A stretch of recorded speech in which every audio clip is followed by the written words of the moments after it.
Listen, I'm playing a gig tonight downtown. You want to come and meet me? It's at a place called the, No Exit or the Exit Out or something. Anyhow, it's right across the street from Fridays. It's on Church Street. You know where that is, don't you? Anyhow, I'll be there at 8 o'clock. And, why don't you meet me there? Robert Altman has a really unique voice compared to other people in the new Hollywood movement because, frankly, he was just from a different generation. He's this guy from Kansas City, Missouri. He didn't grow up in Hollywood. He's not the son of anyone. And he became a filmmaker by his own hand.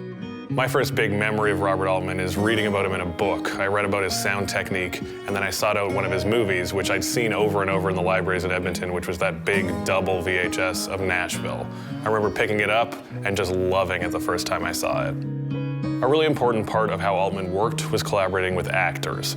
He felt that actors were really the center of a piece, so he worked back and forth, always allowed them to improvise, and help develop characters with them. When I ask for Pig, I want Pig. Now you get me Pig, and then we'll be ready to record this here tune. Yes, sir. When you talk about collaboration, Nashville is a perfect example of this. Altman was working on a different movie at the time, and he sent his assistant Joan Tewksbury to Nashville just to do some research.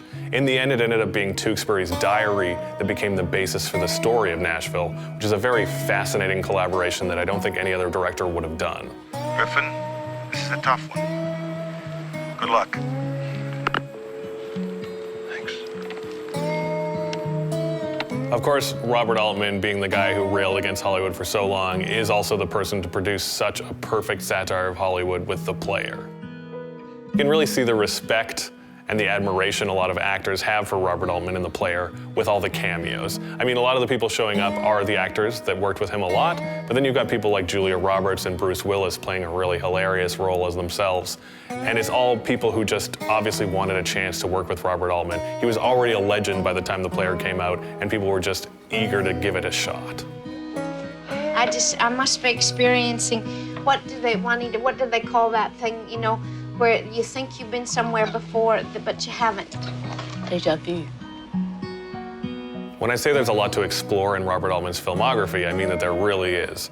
I came to come back to the Five and Dime Jimmy Dean many years after his death, just because it hadn't been really released, it was sort of lost, and man, I love it. Cher, Karen Black, and Sandy Dennis all returned from the stage version, and it makes a massive difference. Robert Altman had been working with them for so long, and he manages to tone down their performances perfectly for the screen versus the stage. I think Robert Altman is a very important filmmaker to remember because he was so fiercely independent, and he tried to keep his own vision in all of his films.